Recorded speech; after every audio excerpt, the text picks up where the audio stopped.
Assalamualaikum warahmatullahi wabarakatuh. Persoalan masalah BEM UI dengan komentator dari presiden.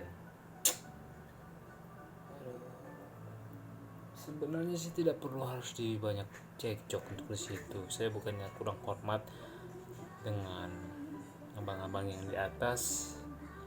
Namun kita harus tahu posisi apa yang harus kita lakukan dalam kondisi.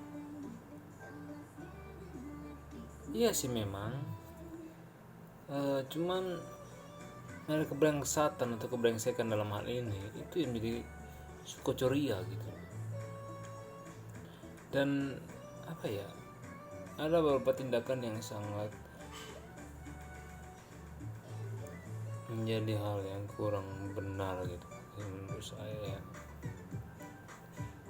Jadi itulah yang saya maksudkan di dalam persuasifnya ya seperti itulah kira-kira.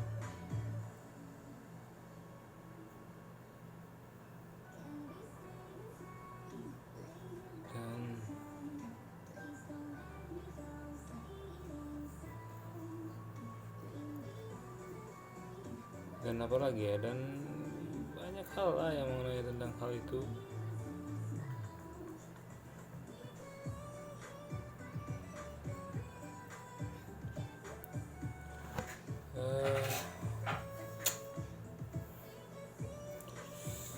Apa lagi ya,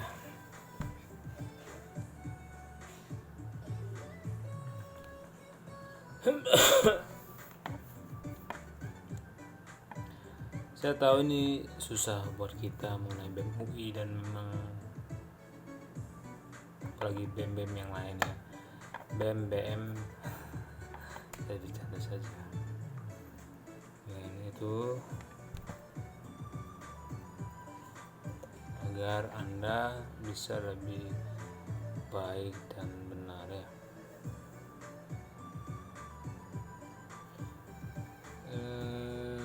Satu lagi nih, saya tidak mengikhtiarkan itu. Yang saya ikhtiarkan itu kepada apa?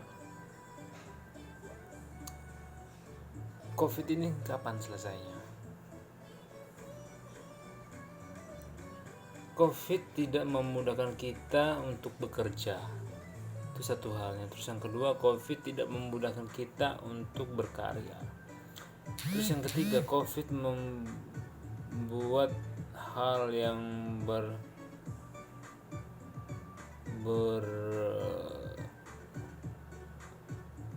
bernaungan membuat kita jadi tidak baik dan tidak benar. Apalagi seks bebas saat ini, SMA sudah terlalu terprovokasi. Jadi gini aja adik-adik ya, persoalan untuk menikmati seks, citra diri seks, seseorang yang mempunyai jiwa elit, kamu belum berhak mendapatkan hal itu. Itu yang pertama. Kedua, jangan pikir vagina atau kemaluan itu barang bola voli ataupun pingpong ataupun baja. Dan burungmu itu bisa membuat kamu jauh lebih mengerikan. Inilah yang berbahaya di kehidupanmu. Maka daripada itu, kamu harus mempersiapkan diri matang-matang. Pelajari yang namanya biologis. Jadi semua adik-adik, semua ini kamu harus tahu sosiologi. Tahu nggak sosiologi apa? Social of logika. Tapi sebenarnya bukan sosiologi, bukan social of logika, socio of biologis. Jadi sosialmu bisa diperhitungkan dari biologis, cara kamu mempunyai situasi dan kondisi. Mungkin guru-guru dan dosen-dosen belum ada diajarkan seperti itu, karena ini yang namanya kriteria American of Management Standard ya. Nah, semua itu punya tita dan tahtanya sendiri, dan itu ada dalam kehidupan Anda. Jadi unsur dan aspeknya inilah yang menjadi spekulasi yang selalu diincar oleh pengacara. Nah, jadi buat adik-adik semua, udahlah, jangan terlalu free sex. Anda mau menikmati hawa nafsu dari sang Hawa, itu barang kamu, ruhmu bisa bertukar di situ. Dan kau akan susah ketika dia bunting. Saya tidak menganjurkan itu. Kamu tahu nggak? Kalau kamu berhadapan dengan saya, mungkin saya tidak tampar kamu. Saya hanya bikin kamu malu di depan publik. Inilah orang-orang yang tidak cermat otaknya. Dia kekurangan mental dalam pribadinya. Kalau Bang Deddy Corbuzier memang dia nggak akan punya have suppose in here. Dia nggak punya hal seperti itu. Kalau saya, bukannya saya sombong, cuman ya kau akan tahu kriteria apa yang harus kau lakukan. Kalau saya mengajar, kamu tahu materi kardus 11-12 dengan hal itu. Cuman spekulasinya adalah saya akan mempernaungkan di dalam publikasi di praktek kehidupanmu. Jadi kamu masih tetap belajar dalam naungan sosiologi atau citra diri pembelajaran dengan saya. Saya bukannya menjadi sebagai clown, cuman saya bisa menjadi clown. Saya bisa menjadi raja di atas sistem, tapi saya bisa menjadi raja di bawah diri saya bersama kamu sebagai masyarakat. Hanya saja itu tidak punya, karena saya mempelajari semua yang ada di dalam tatanan duniawi ini. Dalam arti saya juga belajar bagaimana Mr. Bean lakukan seperti itu. Kita bisa, seorang pimpinan itu bisa turun di bawah kasta karena dia punya hak asasinya. Hanya saja adalah orang-orang tertentu yang bisa mainkan peran tersebut. Ya, kalau kamu ingin memerankan peran tersebut, saya yakin kamu belum bisa. Dan kamu belum bisa memainkan akidah hal demikian, ya. Kalau paman kita, ya, paman kita bang Hotman, dia sudah masuk jenjang itu, cuman dia nggak mau melakukan itu karena ada beberapa singkapan yang memang belum. Dan tidak ada niat sih untuk meledek hal itu semua, cuman ya persetujuan hewan-hewan tertentu yang ada di situ. Jadi maksud dan tujuan kita tetaplah pada agresitas identitas kita, mengetahui estimate-nya di mana. Kamu tahu nggak sebenarnya, kamu bikin kaidah seperti itu sebenarnya saya panas. Jangan pikir kita diam, namun ya saya ini kalau di dalam mungkin lembaga ya, atau bukan lembaga sebenarnya, di dalam ini, di dalam naungan yang keadaan ya itulah, seperti itulah kira-kira, iya kan? Jadi itulah yang saya maksudkan dengan tujuan hakidah dan harafi, iya kan?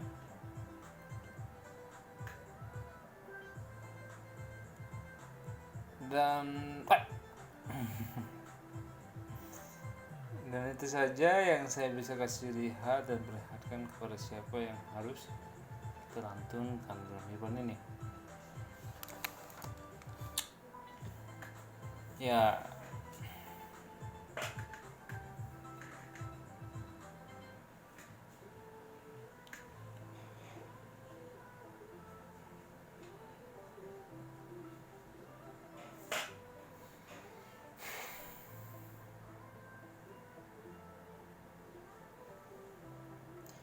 dan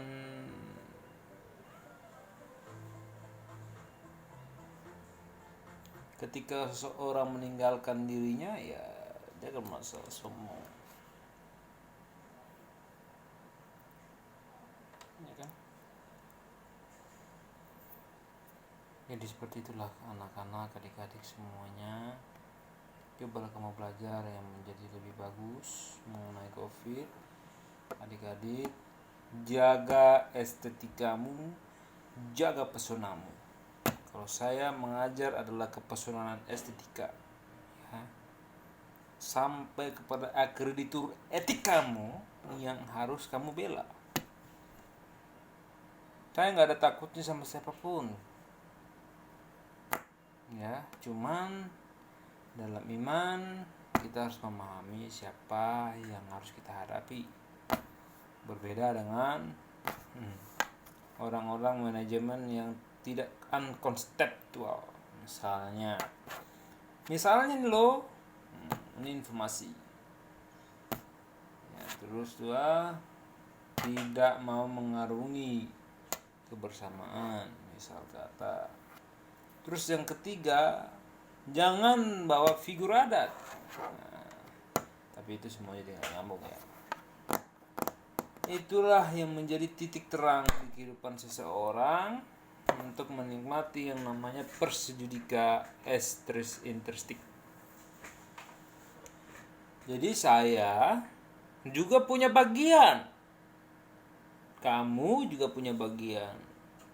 Segala sesuatu posisi itu kita punya bagian-bagian yang harus kita ketahui. Bagian kamu apa? Bagian saya apa? Bagian dia apa? Bagian mereka apa? Apakah bagian itu bisa jadi all in one dalam hidup? Bisa jadi all in one. Tapi sanggupkah kamu melantunkan hal itu semua? Kalau kamu sanggup mengalinan-one-kan itu semua, ya bagus. Secara rasional, kompetitif. Dan saya yakin semua itu penuh dengan kewibawaan Hypereris atau Hypereris of aspirations. Itulah menjadi perfectionist be human being. Nah, itu tidak akan diajarkan di pendidikan karena itu bersifat unmorality in unmorality in Asia. Jadi itu tidak mempunyai moral dalam persepsi Asia. Itu hanya bisa dinikmati oleh kaum individual atau liberalis konsep. Dan itu hanyalah orang-orang yang mempunyai politik sosio bermain dalam segi apapun itu. Dan saya tidak mengatakan itu Anda pecundang, tidak. Saya mengatakan Anda untuk sampah pun tidak. Cuman yang saya ingin katakan bahwa semua itu kembali kepada diri Anda yang mempunyai sikap, ya. Jadi kalau Anda tidak punya sikap, saya yakin semua itu menjadi kelewatan, ya kan, ya. Wassalam. Terus selanjutnya apa?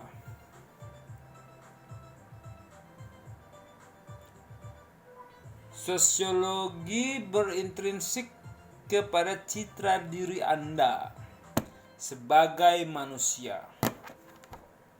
Di dunia medis, sosiologi itu sangatlah kurang oleh karena mereka praktek mengenai bagaimana merawat seseorang. Tapi di dunia kita, sosiologi mempunyai dua kriteria. Sosiologi bermasyarakat atau sosiologi berpolitik. Nah, inilah menjadi cakupan. Jadi kalau Anda mau mengerti, memahami hidup, pahami seseorang, jangkaukan kepada orang itu. Jadi jangan menyablak bahwasanya saya ini saudara dia. Tidak. Saya, dia. I is I, you is you. Cuman sebagai Asia, saya tidak melakukan demikian. Sebagai Asia saya tidak melakukan demikian. Itu saja dari saya. Semoga adik-adik bisa menghargai kemaluan Anda pribadi sebagai adik-adik saya, mengajarkan kebenaran demi iman yang penuh harapan. Jadi cinta kasih penuh anugerah. Jadi yang pertama ya, Anda harus mengetahui namanya lemah lembut, cinta kasih, anugerah, damai sejahtera, ya kan? Penuh dengan kasih sayang, penuh dengan tanpa amarah, penguasaan diri, pengendalian diri, dan hal-hal yang berbau dengan kewajiban dalam bermanfaat. Udah gitu aja. Ya. Kalau saya pribadi, kenapa saya tidak menggunakan Undang-Undang Dasar 1945? Karena saya bisa melakukan norms sebagai lawyer dalam kehidupan saya. Itu norms ya. Norms normally life. Oke. Jadi saya menggunakan norms dalam kehidupan dan bertindak. Norms saya ada berapa? Ada 5. Kalau itu standar. Ya kan, standar normanya berapa? Norma 5 kan. Ada norma agama, norma kebudayaan, norma kesusilaan, norma kesopanan, norma adat. Norma apa lagi? Wah, saya mulai lupa kayaknya ya. Bentar dulu, kita baca tengah waktu itu sambung habis. Oke, norma. Saya udah mulai lupa mengenai norma.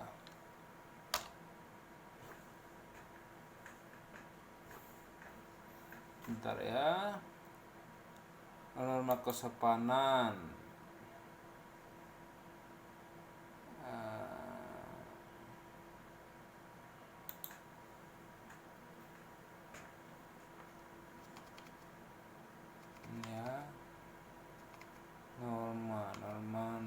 Norma adalah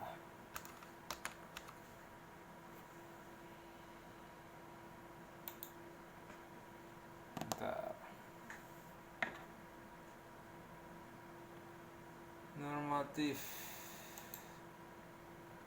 Jadi di dalam hukum nanti ya, hukum liberal dan hukum fleksibel itu berbeda. Ya. Itu mungkin ada misalnya bisa katakan norma empiris. Apa nih? Norma indikatif positif, persentase norma interaksi subjektif. Aduh, mana kelima norma itu ya?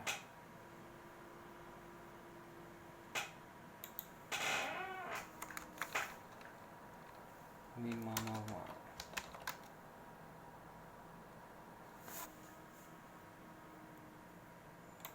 Saya 4 lupa. Nah, ini namanya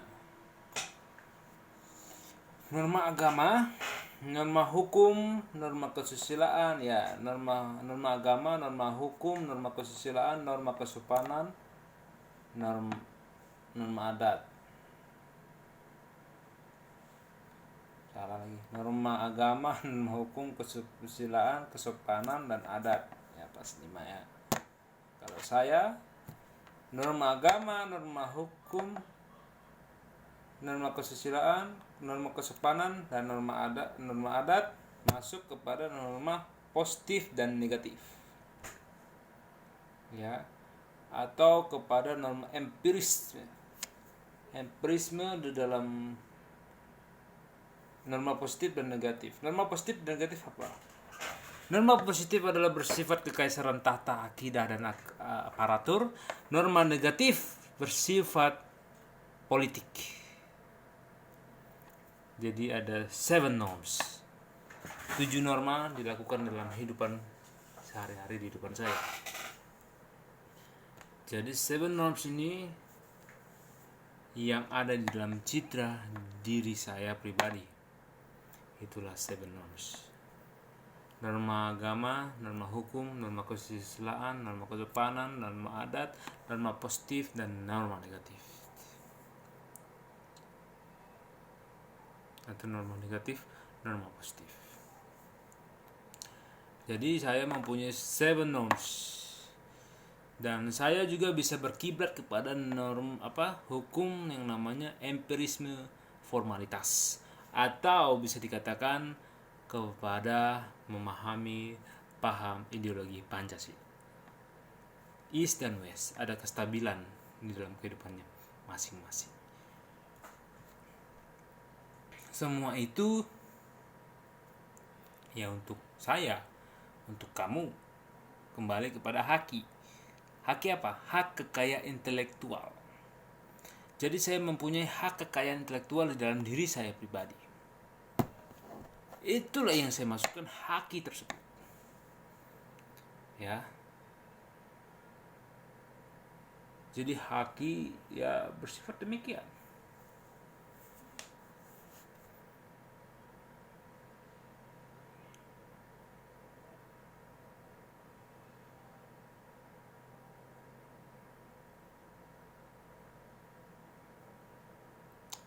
Jadi seperti itulah kita harus mengerti yang namanya haki.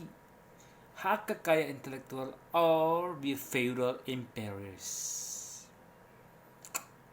Itu namanya millennial kingdoms, imperialisme. Imperis millennialisme. Kenapa ada seperti itu? Kenapa ada namanya monarki demokrasi? Monarki demokrasi dia mempunyai yang namanya kebersamaan dan merangkul dan melihat kekurangan atau kelebihan melalui pengamatan secara jauh. Politik ini tidak pernah dapat diterima orang karena ini bersinggung kepada privasi kehidupan masing-masing. Jadi maksud dengan tujuan saya, cobalah Anda berpikir.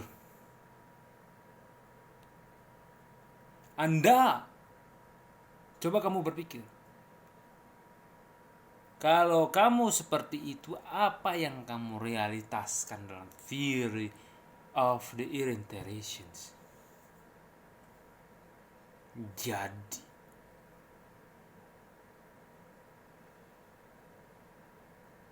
Jadi dengan maksud dalam arti ialah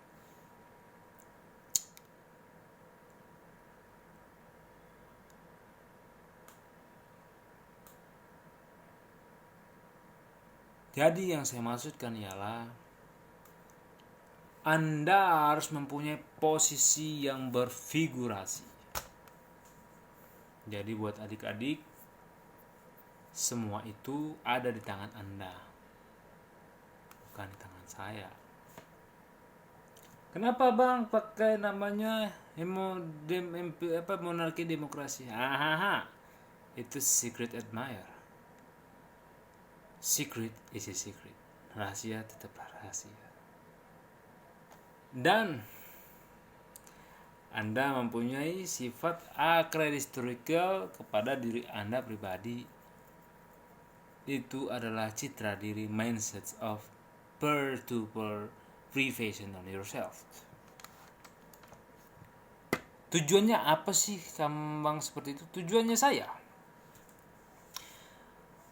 saya adalah kebaikan di balik semua yang saya lakukan. Tidak ada kebencian.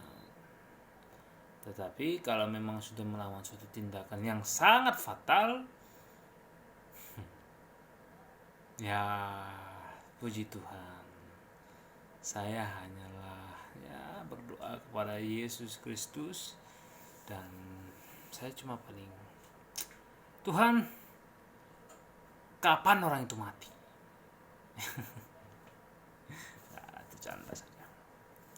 Itu ya.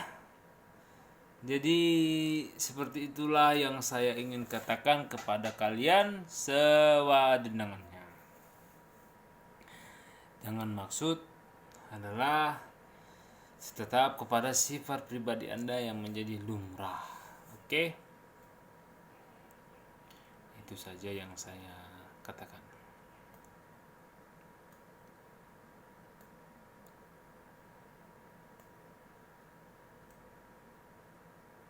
Dan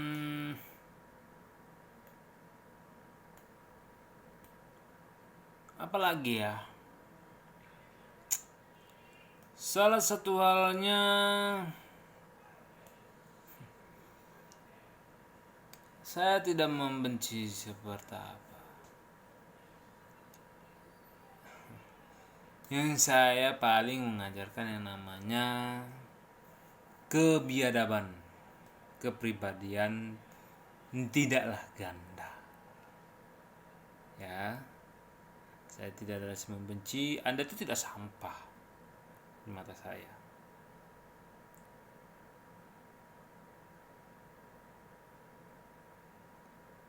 Jadi saya tidak mengatakan Anda sampah, namun saya hanya ada beberapa kaidah dan berfigural di dalam mengimplementasikan dalam hidup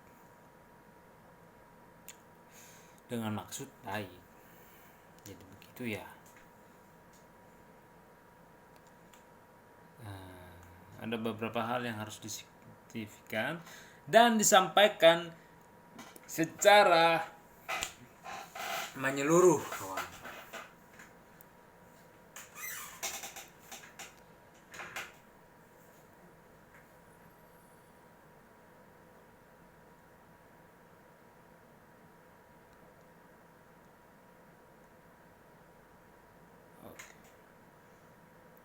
Terus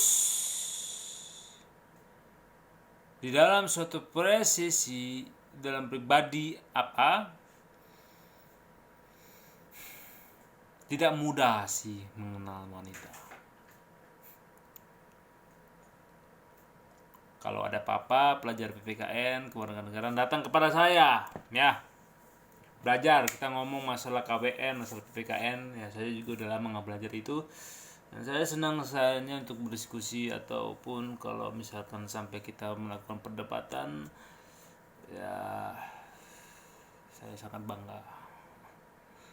Ya, saya sangat bangga. Nggak ada pakai itu senyum bengis, itu sombong gitu ya, jangan ditiru. Senyum bengis jangan ditiru.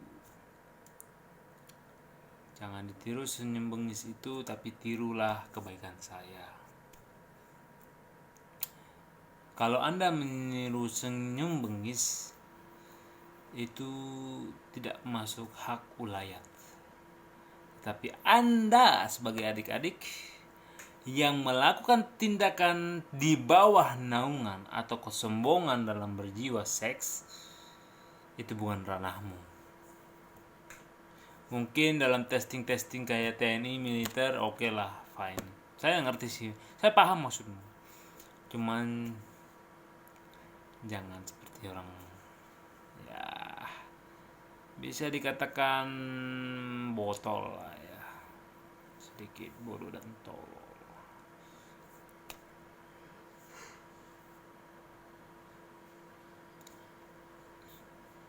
Nah, selebihnya apa lagi? Selebihnya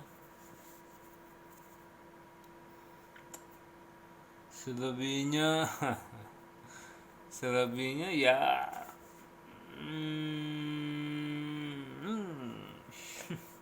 ya itu saya tidak salah. Selebihnya tolong adik-adik belajar yang namanya filsafat dan memahami keadaan-keadaan yang sekarang. Kalau Anda belajar itu, ya saya yakin kamu, apalagi dengan saya, akan ada dalam naungan.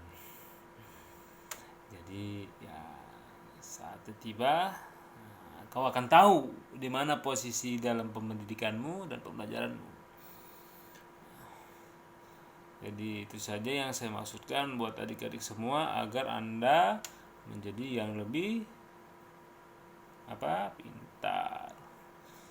Jadi begitu saja yang saya maksudkan, agar citra diri Anda bermain dalam pikiran, dan Anda sebagai adik-adik janganlah kurang ajar kepada orang tuamu. Kalau saya bisa kurang ajar karena mereka lebih bangsat bagi saya. Cuman saya melihat situasi kondisi yang memang kurang vulgaritik ya. Jadi itulah yang maksudnya. Saya bukannya membenci mereka, tidak. Hanya saja ada beberapa hal yang perlu unheard atau istilahnya nasihat-nasihat yang aku tidak berkenan ya. Pusing dengan nasihat ya. Kadang memang ya memuakkan sih. Cuman ya itulah saja ya, supaya kita berpikir secara rasional dan berpikir fundamental. Oke? Itu saja dari abangmu ini, bersikap baik dan jangan ada mempolitisi dan lain-lain. Terima kasih.